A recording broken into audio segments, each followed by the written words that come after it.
Nissan and Liberty Walk. Enough said.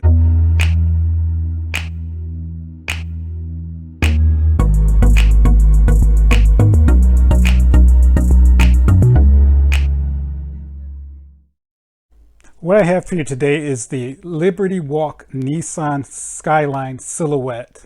If you're familiar with the creations by LB Works, you probably already know what model I'm referring to. It's from INNO18. Now, some of the creations by LB Works or LB Performance can be somewhat outrageous, but the fact that the original race car that inspired this new creation by Liberty Walk was already outrageous, it's actually toned down, which in this case I think works very well. And here we are, the INNO18 Skyline Super Silhouette by Liberty Walk. And the first thing I always like to point out is the overall shape. The reason why I always bring up the shape of the models, early models from companies such as Hot Wheels Elite, Kyosho, and then even Auto Art, especially their earlier models. The overall shape of the models, because they are die-cast zinc metal, didn't always necessarily mimic or get the actual shape of the real car that the model was based on. Resin, which is what this model is made from, is far more pliable. It starts out in liquid form and then it's baked into a mold to create its shape. So that makes the resin models far more easier to get the accuracies of the shape. Now, don't get me wrong, the technology for die-cast molding has come around a long way, so it's much better than it used to be. But again, that's the only reason why I point out the overall shape. And there are still some models even today that don't quite capture the shape correctly. The paint, and that's the reason why I'm spinning this around, the paint is absolutely stunning on this model. It's evenly laid out. I haven't even seen a swirl mark on this paint. That's how good it is. Let's move on to the wheel detail. Something that is really becoming the trend, and it's a good thing, is that not only do you get the print, the white lettering print on tires, but you also actually get the scripting that's molded into the rubber. So, you know, the days of seeing models with plain tires, that definitely, I think, is going away. There are still, and that includes some high-end models that still do that, and I'm very sure there's a cost to that.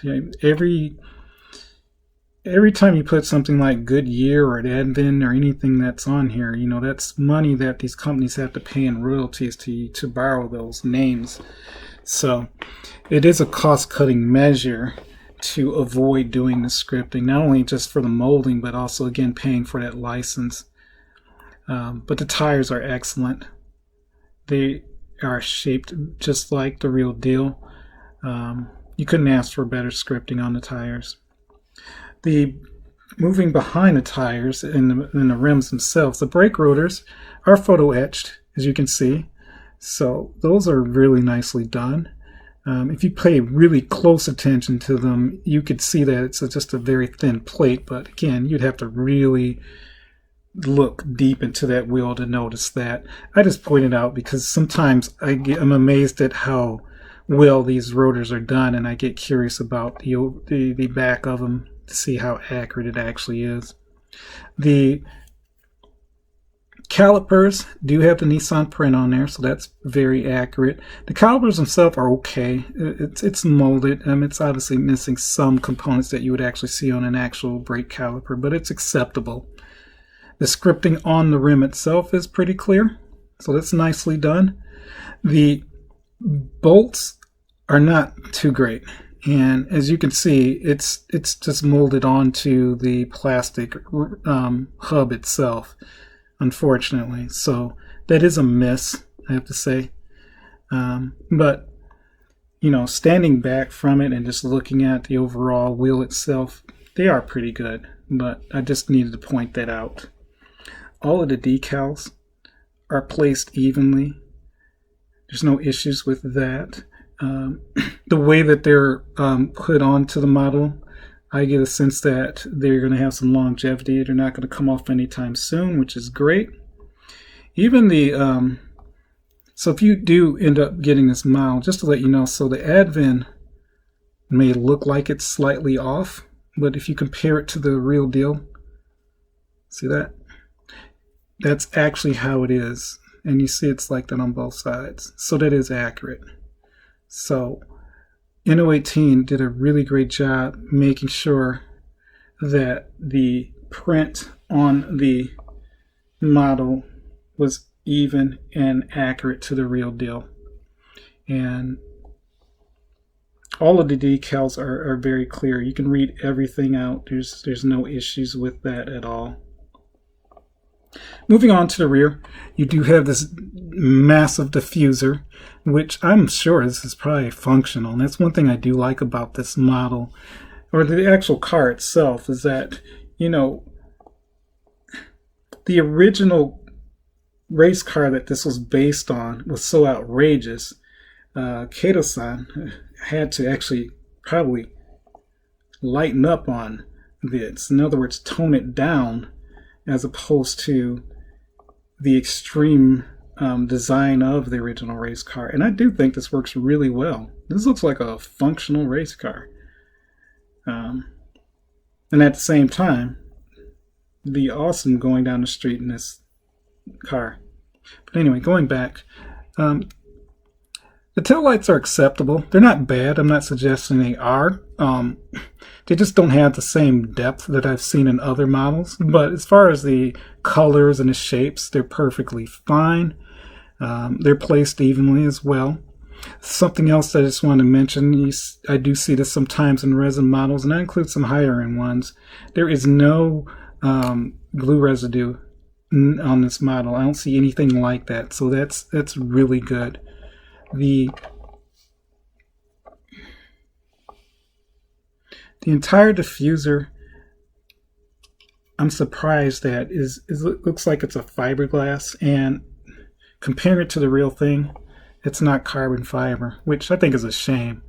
I think that would have really looked great on this model and the real car if this diffuser was carbon fiber. I just think that would have been such a very nice touch. But, you know, we want to stick to the accuracy, so it is accurate. Moving on to the front. The headlight detail is fantastic. You can actually see the bulbs through the lenses of the headlights, which is really nice. They are even. None of them are offset or anything like that. That includes the parking lights as well. So very good job there. Again, as I mentioned, the print is really good on this model. These are perforated grills, so you can see through them, which is really nice. Yeah, this is a really nice model. Now we're just going to move on to the interior. And what you see here is that, again, this is a sealed model, so I can't open the doors, but the steering wheel, it's definitely acceptable. You can see there's different textures. It's just not one piece of plastic that's molded. The hub has a glossy shine to it, and you can see the bolts there as well, so I think that's pretty well done. The gauges are nicely laid out. Again, you see different textures, different colors, so that's pretty nice. You have the parking brake. It has some detail as well. It's nice carbon fiber detail on the seats. One thing that is missing are the seat belts. I'm very sure the actual thing has seat belts. You'll also notice in the interior, it's all blacked out and it's painted. That is actually how the real thing is. The roll bar or roll cage, there are no trim lines. In other words, usually with plastic, you'll see a line that goes across where the mold was cut off. You don't see that at all, so that's very nice because that definitely takes away from the realism of the model.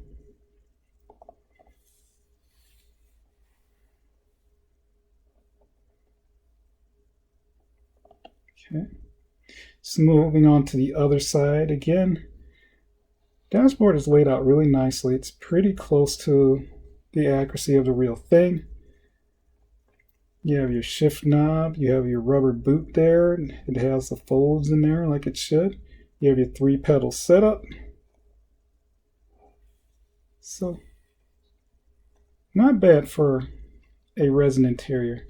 The seats are very well done. They also have a look of soft vinyl, so I like that as well. Very nice. Moving on to the top view.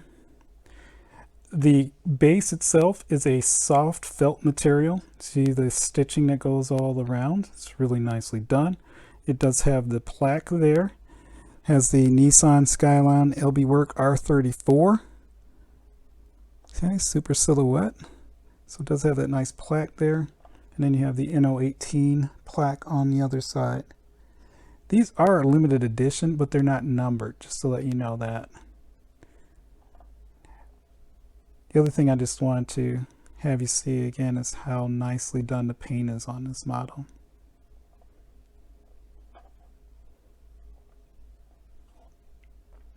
So as I mentioned, this is a car that was inspired by a race car from the 1980s.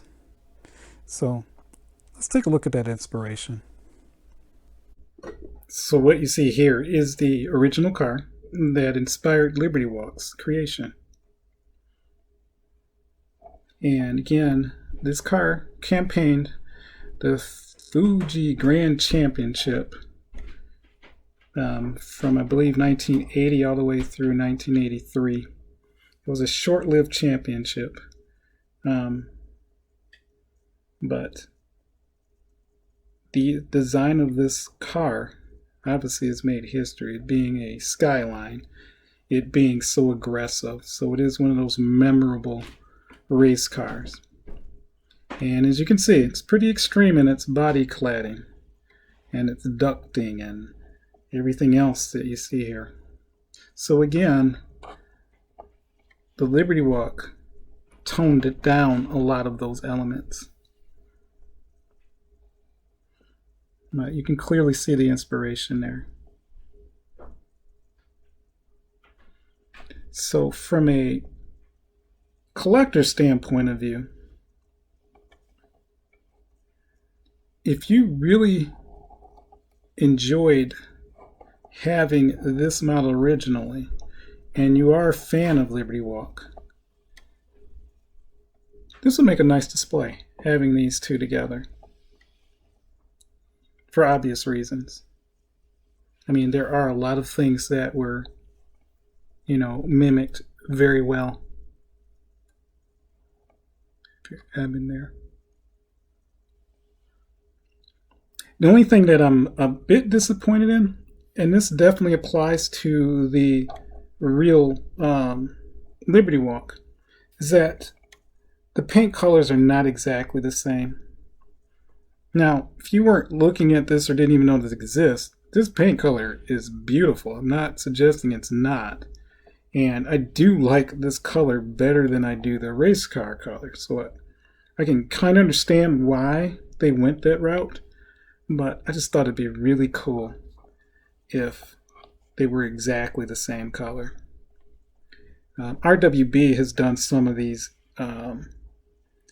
homage or homage cars as well. I did a review on one of them actually. It was from the Newman livery, and the colors are very close. And again, if you wanted to create a display of original race cars and inspired or homage race tuner cars next to it, I think that would be a very nice display. You could have this here, you could have the RWBs. There's some McLarens out there that have done this. There's tons of race cars that also, same thing.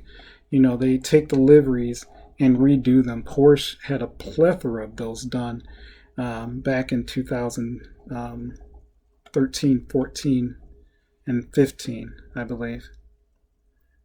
So just something to take in consideration if you were, sporadically collecting and maybe you're at the point of creating a display, or maybe you're trying to create an alternative display to what you already have, freshen things up. I think doing a display with homage cars is a great idea. I am going to actually change some of my displays to reflect this as well. The reason why I acquired this particular model. So the biggest advantage, obviously, for the original, and this is from AutoArt, by the way, and they are still available. The prices on these rise. There were 2 versions.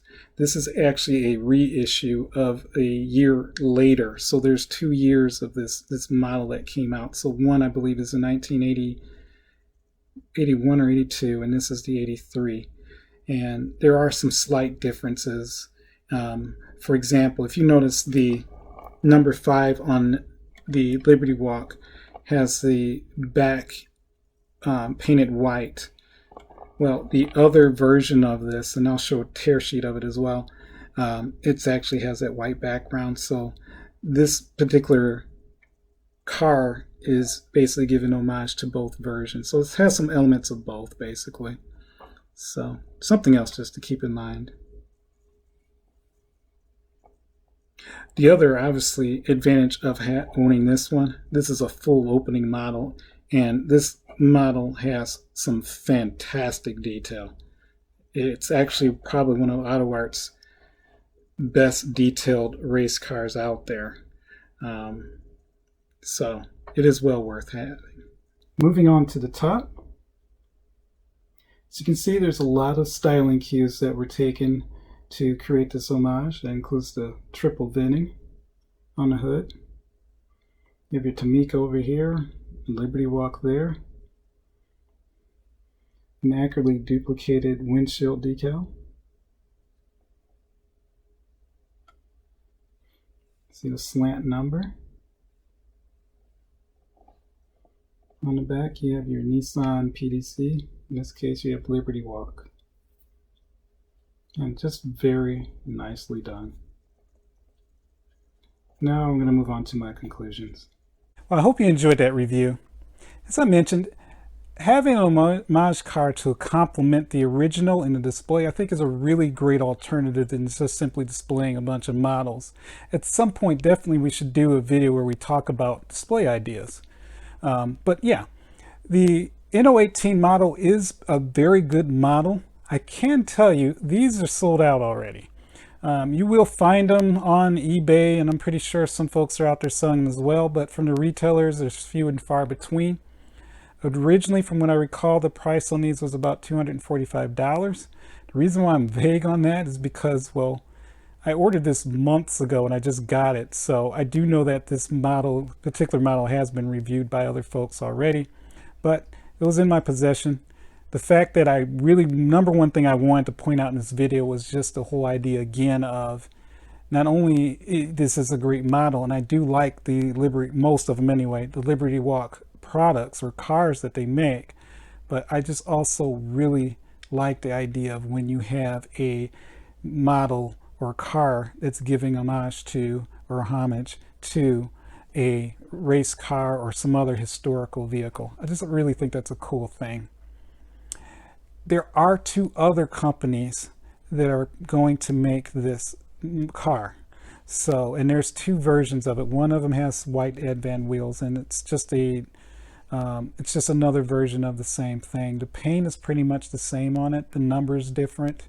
The 2 companies are Ignition. The other is Makeup. And I actually did videos on both of those, just preview videos, because again, these models aren't out yet. They're supposed to be out during the third or the last quarter of 2022. Pricing wise, the INNO18 was definitely the cheaper out of the 2. From my understanding, the Ignition model is probably going to be priced around $300 US. I have no idea what the Makeup is. I do know Makeup is probably going to have a higher price. You pay for those premium models. As far as detail, again, the INNO18 is a great model. I can tell you firsthand, without even actually having the two other ones in hand, those are going to be more detailed. Ignition is, and I've said it many times, by far one of the best producers when it comes to the accuracy of the models that they make. Makeup is also up there. Makeup, they're kind of, well, what, I'm trying to be nice here. They're slow to market with a lot of their products, and I'm probably pretty sure that a lot of this has to do with, again, the things that are happening right now with COVID and just our depressed or recessed market. So anyway, enough said about that. I appreciate you watching. Please like and subscribe. That is the only way I'm going to know that you enjoy these videos, and I will be making more. Have a little good news, and I'll make that announcement on the next video. It's all good, more products basically, but hey, I just wanted to give you a little hint of that coming up. So again, thank you for your time. Like and subscribe, and I'll see you next time.